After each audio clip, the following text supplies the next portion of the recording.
To His Holiness Pope Robert Francis, I write to you not from a palace nor from the comforts of foreign embassies, but from the soil of my homeland, the land of Burkina Faso, where dust mingles with the blood of our martyrs, and the echoes of revolution are louder than the hum of foreign drones overhead.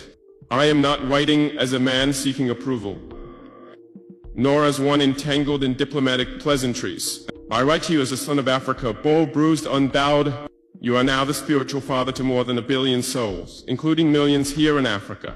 You inherit not just a church but a legacy, and in this moment of transition, while white smoke still lingers above Vatican rooftops, I must send this letter across seas and sands, beyond guards and gates, directly to your heart, because history demands it, because truth compels it, because Africa, the wounded and the rising, is watching.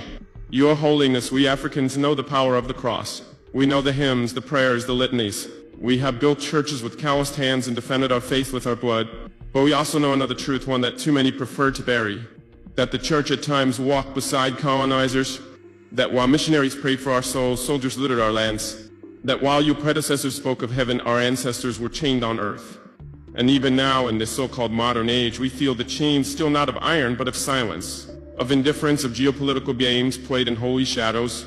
So I ask in the name of the mothers who pray on dirt floors and the children who learn catechism with empty stomachs, will your papacy be different? Will you be the Pope who sees Africa not as a periphery but as the prophetic center?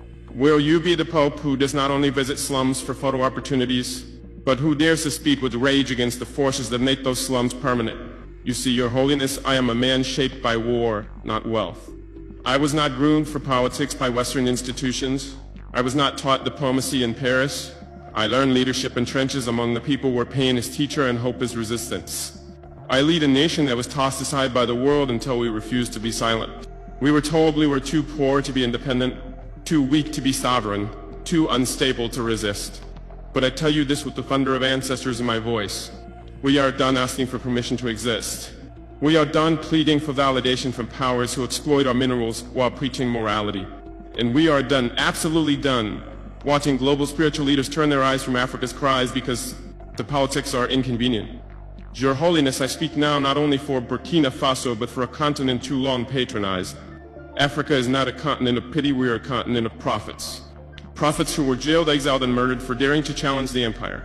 And you will now that you wear the ring of St. Peter Mazisite, will you walk in the path of the prophets?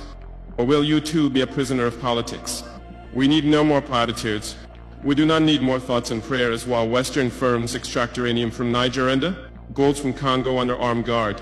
We do not need diplomatic neutrality while African youth drown in the Mediterranean fleeing wars.